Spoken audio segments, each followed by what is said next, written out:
नमस्कार। आज हम एक ऐसे मुद्दे पर बात कर रहे हैं जो शायद कई लोगों से जुड़ा हो। पैतृक भूमि, वो जमीन जो पुरखों की थी, लेकिन अब या तो किसी और के कब्जे में है या फिर गलत तरीके से उसका नाम बदल चुका है।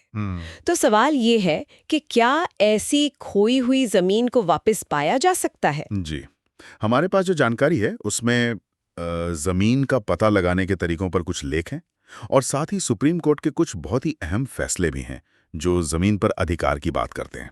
काफी दिलचस्प है वो। तो इस सारी जानकारी से आज हमारा मकसद है अपने श्रोताओं के लिए सबसे काम की बातें निकालना। हम्म, मतलब असल में करना क्या होता है, कानूनी ताकत कितनी मिलती है और क्या सच में उम्मीद रखनी चाहिए। बिल्कुल। और देखिए, सोचने वाली बात है, आजकल जमीन की कीमतें कहाँ पहुंच गई हैं। तो हम्म। ऐसे में ये जानना कि कहीं पुरखों की कोई संपत्ति यूं ही तो नहीं पड़ी या किसी ने हड़प तो नहीं ली, ये बहुत मायने रखता है। हम्म। ये सिर्फ पैसे का सवाल नहीं है, बल्कि अपनी जड़ों से जुड़ने का भी एक, आप कह सकते, एहसास है। सही बात है, बिल्कुल। तो चलिए शुरू करते हैं। अक्सर सुनने में आता है कि लोगों को पता ही नहीं चलता कि उनकी पैतृक जमीन हाथ से निकल गई, कब्जा हो गया या किसी तरह नाम बदल गया। ये होता कैसे है? हम्म देखिए, इसके कई कारण हो सकते हैं। हम्म। एक तो धोखाधड़ी है ही। बिल्कुल। जाली दस्तावेजों का इस्तेमाल बहुत आम है।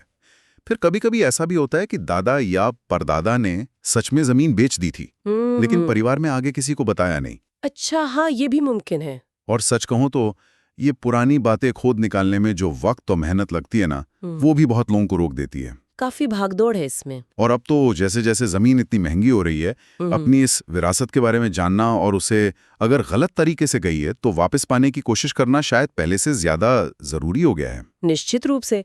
ये सिर्फ एक आर्थिक नुकसान की भरपाई नहीं है, ये अपने अधिकार को, अपनी पहचान को वापस पाने की लड़ाई भी बन जाती है कई बार। तो ठीक है, मान लीजिए किसी को शक है, उन्हें लगता है कि उनके पुरखों की कोई जमीन थी। अब उसे ढूंढने का पहला कदम क्या होगा, कहाँ से शुरू करें? देखिए, जो स्रोत हमारे पास हैं वो बताते हैं कि दो मुख्य रास्ते हैं। पहला रास्ता थोड़ा आसान है, अगर कह सकते हैं किस्मत अच्छी है तो। वो है ऑनलाइन तरीका। आजकल कई राज्यों ने अपने भूमि रिकॉर्ड्स ऑनलाइन कर दिए हैं, जैसे अपना खाता पोर्टल या कुछ इसी तरह के नाम से होते हैं। अच्छा, तो वहां बस नाम डालकर खोज सकते हैं, गांव का नाम, पुरखे का नाम। हाँ, बिल्कुल। अपने बाप दादा या परदादा का नाम और गांव का नाम डालकर सर्च किया जा सकता है। अगर रिकॉर्ड में उनका नाम मिल जाता है तो समझिए आधी जंग जीत ली। फिर खाता नंबर, जमीन का नक्शा, खतौनी जैसी जरूरी चीजें वो सब वहीं से मिल सकती हैं। और इन कागजात के आधार पर आप उस व्यक्ति को नोटिस भेज सकते हैं जो जमीन पर काबिज है, चाहे आप कहीं भी क्यों ना रहते हो। लेकिन ये तो हुई बेस्ट केस सिनेरियो वाली बात। अगर जमीन का नाम बदल चुका है, रिकॉर्ड में पुरखों का नाम है ही नहीं, तब तो ऑनलाइन कुछ नहीं मिलेगा, है ना? सही पकड़ा आपने। अगर नाम बदल चुका है तब असली भागदौड़ शुरू होती है। तब आपको जाना होगा तहसील कार्यालय। वहां एक फॉर्म मिलता है, प्रतिलिपि या नकल का फॉर्म। वो भरकर पुरानी खतौनी निकालने के लिए अर्जी देनी होगी और आपको शायद पिछले 50-60 सालों का रिकॉर्ड मांगना पड़े। अच्छा, 50-60 साल पुराना रिकॉर्ड। उस फॉर्म में क्या-क्या जानकारी देनी होती है? मुख्य रूप से गांव का नाम और उन पुरखे का नाम जिनके नाम जमीन होने का आपको शक है। और साथ में ये भी बताना होगा कि किस समय का रिकॉर्ड चाहिए। जैसे आप लिख सकते हैं कि जब वो जीवित थे, मान लीजिए 1960 में, तो 1960 से लेकर अब तक की नकल चाहिए।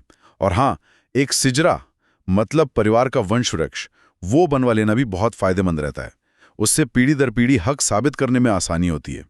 और ये तहसील वाला काम, ये कितना मुश्किल है या महंगा आम आदमी के लिए? देखिए, जानकारी के अनुसार तहसील के बाहर अक्सर कुछ टाइपिस्ट या एजेंट होते हैं। वो ये काम करवाने में मदद कर सकते हैं। शायद 1000-1200 रुपए के खर्च में हो जाए। वो अर्जी देने से लेकर रिकॉर्ड रूम में रिकॉर्ड ढूंढने तक में मदद कर सकते हैं। जब नकल मिलेगी तब पता चलेगा कि जमीन का नाम कैसे बदला। मतलब उस नकल में ये लिखा होगा कि जमीन बिकी थी या दान हुई थी या बंटवारे में गई, कारण लिखा होगा। जी हाँ, उसमें नामांतरण, जिसे म्यूटेशन कहते हैं, उसका कारण दर्ज होता है। बंटवारा हुआ, बिक्री हुई, दान दिया गया या किसी अदालती आदेश से नाम बदला। और अगर जमीन बेची गई थी तो सबसे जरूरी चीज मिलेगी, एक नामांतरण संख्या यानी म्यूटेशन नंबर। नामांतरण संख्या। अच्छा, और ये नंबर इतना जरूरी क्यों है? ये किसी चाबी की तरह है क्या? वो आपको सीधे उस दस्तावेज तक ले जाएगा जिसके आधार पर नाम बदला गया हो। इसी नंबर से आप रजिस्ट्री ऑफिस से बिक्री के कागज मतलब सेल डीड या दान पत्र यानी गिफ्ट डीड की सर्टिफाइड कॉपी निकलवा सकते हैं। और अगर किसी कोर्ट के आदेश से नाम बदला था तो उस आदेश की कॉपी भी इसी नंबर या नकल के आधार पर मिल सकती है। अरे वाह! तो फिर उस कॉपी से पता चल जाएगा कि बिक्री असली थी या फर्जी, हस्ताक्षर मिलते हैं या नहीं, सब कुछ। बिल्कुल, यहीं से असलियत सामने आती है। क्या दस्तावेज असली है? क्या हस्ताक्षर वाकई आपके पुरखे के हैं? या फिर नामांतरण किसी और ही मतलब गलत आधार पर हो गया? कोई कारण ही नहीं था।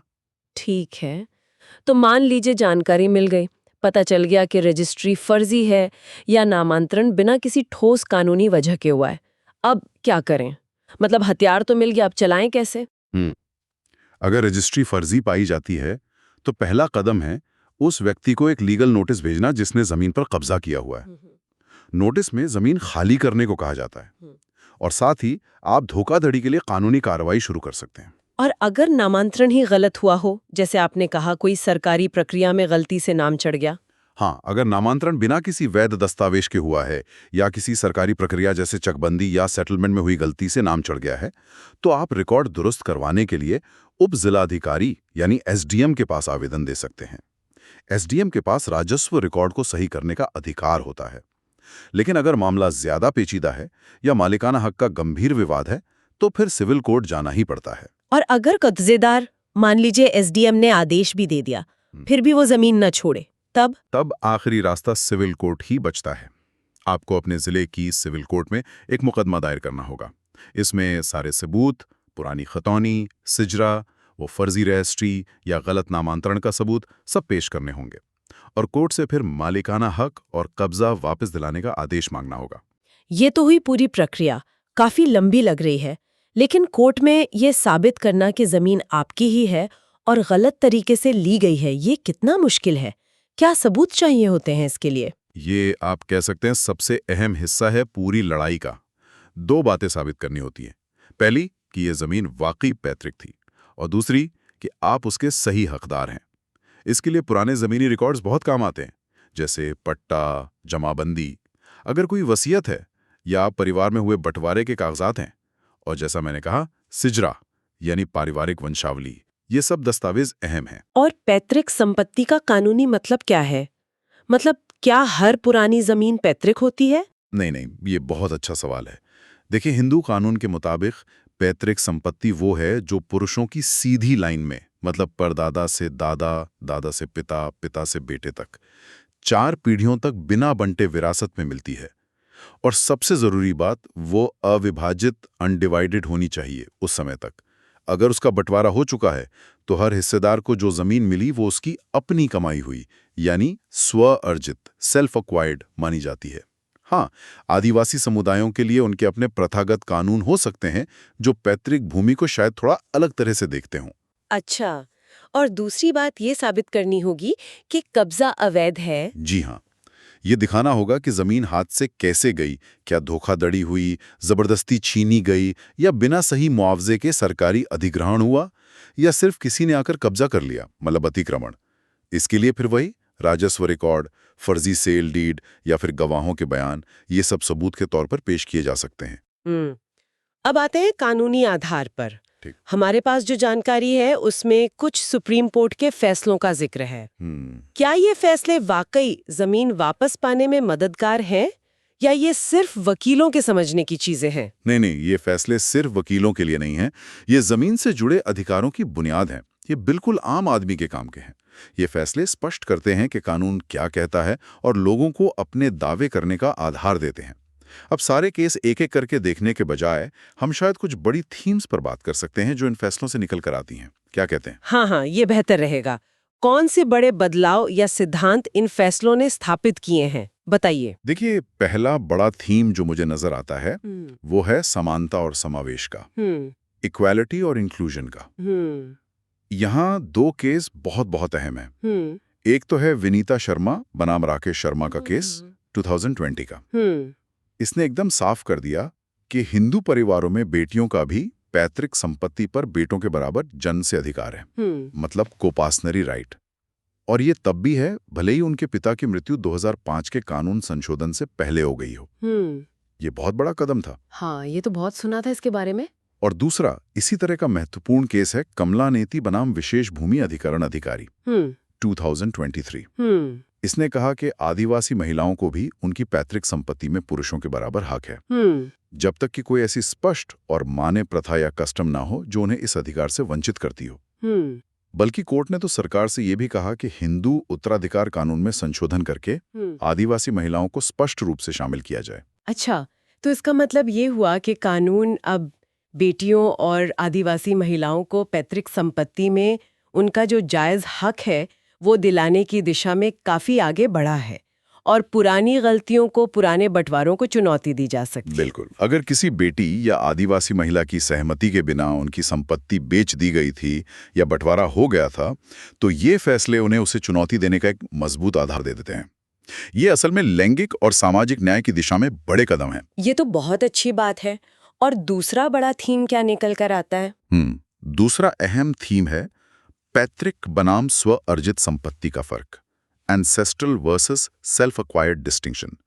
इन दोनों में क्या अंतर है, ये समझना बहुत जरूरी है। यहाँ अरुणाचल गौंडर बनाम पोन्नुसामी 2022 का केस काफी रोशनी डालता है। ये बताता है कि पिता की अपनी कमाई हुई संपत्ति, मतलब स्वअर्जित संपत्ति, अगर वो बिना वसीयत के गुजर जाते हैं तो विरासत के नियमों के हिसाब से बढ़ती है, जिसमें बेटी बेटा सब बराबर के हकदार हैं। लेकिन पैतृक संपत्ति बेचने के लिए सभी हिस्सेदारों, मतलब को पार्टनर्स की सहमति जरूरी होती है। अगर किसी ने पैतृक संपत्ति को गलती से या धोखे से स्वअर्जित बताकर बेच दिया तो उसे इस आधार पर चुनौती दी जा सकती है। मतलब कोर्ट में ये साबित करना बहुत जरूरी हो जाता है कि संपत्ति वाकई पैतृक चरित्र की थी और उसका पहले कभी सही तरीके से बंटवारा नहीं हुआ था। हाँ, बिल्कुल। और यहीं पर उत्तम बनाम सौभाग्य सिंह 2016 और सी जयरामप्पा बनाम अन्य 2025 जैसे केस आते हैं।